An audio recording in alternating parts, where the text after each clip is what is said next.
qoysaskan oo naftooda kala soconaya dhibaatooyinka maleeshiyada argagixisada ee al-shabaab ay ka geysanayaan deegaanada koonfurta gobolka Mudug gaar ahaan deegaanada hoostaga magaalada Bacadweyne ee gobolka Mudug ayaa cabasho ka muujiyay dhibaatooyin la xiriira dhammaan adeegyada asaaska oo nolosha bulshada sida hoyga, biyaha, cunnada iyo caafimaadka.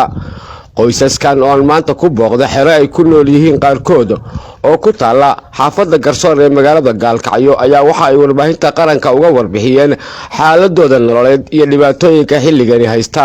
Raxmaan Raxiin waxaan ka soo qaxnay Bacadweyne, Qaycad, bahalkii la gacmay, Shabeelow, Gaatamow, bahalkii dhulkaas oo dhan ka soo barakacnay. waxaan soo barakaciyay dhibaato dagaalka aan ka soo barakacnay.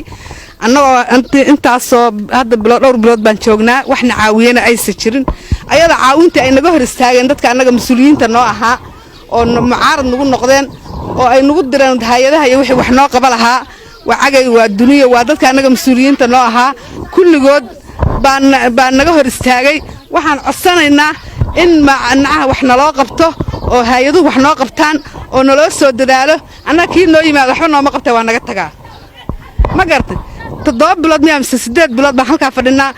qoraxdaasaan ku goonnay, aabaahi baan u goonnay. inta buushka joogta maan intii kale guryahay ku baktinaysaa. waxayna loo qabto degdeg waxna lagu qabtaa rabnaa. waxaan uga cabanaynaa waxaan suuqa la aadna ma haysano oo lacaga wax agaba oo aan wax ku karsanno ma haysano, hooy aan ku hooyana ma haysano, wax alla waxaan haysano male. waa maranta gacanteeda hoo ku soo dhow. walaalayaal waxa weeye annagu waxaan nahay dad macnaha soo barakacay. qof markuu soo barakaco deegaankiisa iyo gurigiisa ka soo baxana macnaha waa la garanayaa waxa uu yahay, waa la garanayaa, qof walba waa garanayaa. Soomaali barakac kuma cusba. haddaba waxa weeye annagu haddaanu magaalada soo galay dad ehel iyo dad qaraaba iyo dad mas'uuliyiin magaalada haddaan soo galay meelahaasaan isaga bay hoofnahay. wax noo yimid iyo wax noo qabtayna ma jiraan wax.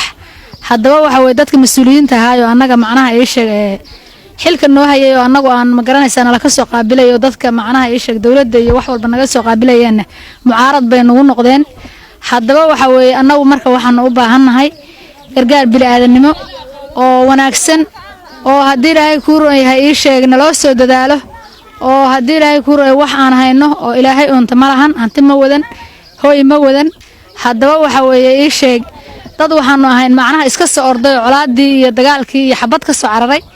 haddaba waxa weeye marka waxaan codsanaynaa in si degdeg ah waxna loo ku qabto. bismillaahi rahmaani assalaamu calaykum asxaabta dhan waan salaamayaa. masaakiin soo barakacdaanahay, Bacadweyne ka imaanay. meeshaan waxaan deganahay 7 bilood aan deganahay. wax tabaraacaad oo aan helnay ma jirto. hal maalin baa daraad baan waxaan helnay raashin neexno oo laba qof la iskugu daray. kan wax u yimaado oo saacidaadana ma jiraan, neecdaas ma ahane. waxaan naloo sheegay wixii nala sii tago dhan in dad cunaqabatayna ay jiraan oo hor istaagaan. marka waxaan dadka farayaa inay naga daayaan cunaqabataynta. kaam kalena ma lihin, kaam kalena. salaam haya annagu waxaan nahay kaamka hayaan Bacadweyne. waxaanu ka nimid Bacadweyne, waxaanu ka nimid Qaycad, waxaanu ka nimid Daydo, waxaanu ka nimid Jicdheere. intaas oo dagaaladii qabsadeen baan ku nimid. waxaan joognaa dhowr bilood. anigu haatan bil ima tirsana, laakiin inta 6 bilood 5 bilood waa joognaa.